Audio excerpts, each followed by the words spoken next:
जय श्री गणेश दोस्तों। हमारी आज की कहानी का नाम है विरोध। कहानी अच्छी लगे तो प्लीज़ चैनल को सब्सक्राइब कर लीजिएगा। अब शुरू करते हैं कहानी। क्या जाहिल औरत हो, कौन दूध में इस तरह उंगली डालकर चेक करता है कि गर्म है या ठंडा। 1000 बार कहा है कि मेरे बच्चों के मामले में ये गवार पर मत दिखाया करो। नहीं जी, मेरे हाथ एकदम साफ हैं। अभी रोटी बनाकर हाथ धोने के बाद ही चौके से निकली हूँ और आटा भी तो इन्हीं हाथों से साना था। जो कह रहा हूँ उसे मत समझना। बहस करना तो तुम्हारा पुराना शौक है। ले जाओ इस दूध को। अब प्रभास इसे नहीं पिएगा। पता नहीं क्या सीख कर आई हो अपने घर से। हमेशा गंवार ही रहोगी। पापा प्लीज कुछ मत कहें मम्मी को। आप शायद भूल रहे हैं कि ये गंवार औरत मेरी माँ है, प्रभास ने तड़प कर कहा। इतना कहकर प्रभास वहां से उठकर अपने कमरे में चला गया। वह बचपन से ही पापा का ऐसा रवैया माँ के साथ देखता आया था, पर अब जब से वह नौकरी करने लगा था तो उसे दुख होता था यह देखकर कि मम्मी परिवार के हर सदस्य के लिए जी जान से लगी रहती है और बदले में उन्हें इज्जत तक नहीं मिलती। जब वह छोटा था तो अक्सर अपनी बहन से पूछता था, पीहू दीदी मम्मी कितनी अच्छी है, सबके लिए खाना बनाती है, सबके कपड़े धोती है, दादी दादा की देखभाल करती है, हम दोनों की पढ़ाई का ध्यान रखती है। फिर भी पापा को कोई ना कोई शिकायत ही रहती है। बताओ ना क्यों? मुझे क्या पता। चल दादी से पूछते हैं। मम्मी कहती है कि दादी को जीवन का बहुत तजुर्बा है और दोनों भाई बहन दादी से अपने प्रश्न का उत्तर जानने के लिए उनके पास पहुंच जाते थे।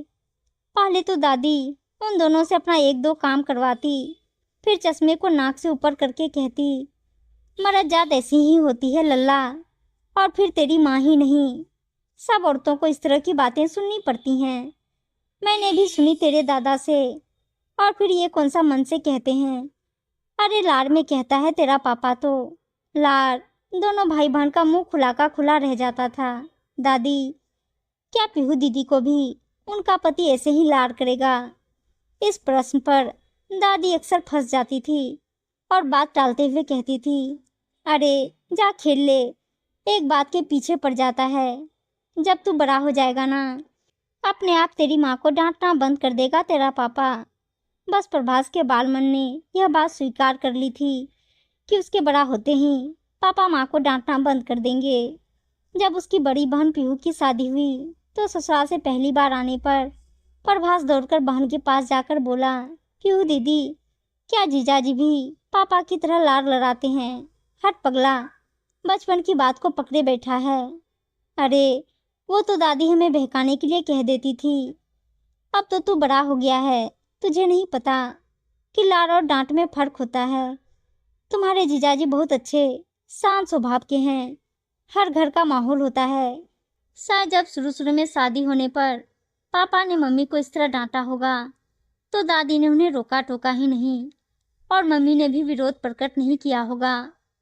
बस धीरे धीरे पापा की आदत बढ़ती चली गई और अब मम्मी के हर काम में नुक्ताचीनी करना, उन्हें नीचा दिखाना, अपनी हर बात को सही ठहराना पापा ने अपना जन्मसिद्ध अधिकार समझ लिया है। आप ठीक कह रही हो, मुझे इस घर का माहौल ठीक करना पड़ेगा। कर लेना बड़ा होकर। अभी तो 10वीं पास की है। पर उस दिन पीहू की एक एक बात प्रभास के दिल पर मानो लिखी गई थी। कुछ तो वह बचपन से ही गंभीर स्वभाव का था, कुछ और हो गया। अब जब भी पापा उसकी मम्मी को किसी बात पर डांटते या नीचा दिखाते तो वह कोई प्रतिक्रिया नहीं देता था। बस कुछ देर बाद माँ के पास जाता और कहता, मम्मी कुछ दिनों की बात है, मैं बड़ा हो रहा हूँ और इस घर का माहौल बदल दूंगा। आखिर प्रभास का इंतजार खत्म हुआ और जब आईआईटी कानपुर से बीटेक करने के बाद उसका बहुत बढ़िया कंपनी में चयन हुआ तो घर आकर मम्मी के पैर छूते हुए प्रभास बोला, मम्मी मैं बड़ा हो गया हूँ, आज के बाद कोई आपसे विशेष लाड नहीं दिखाएगा।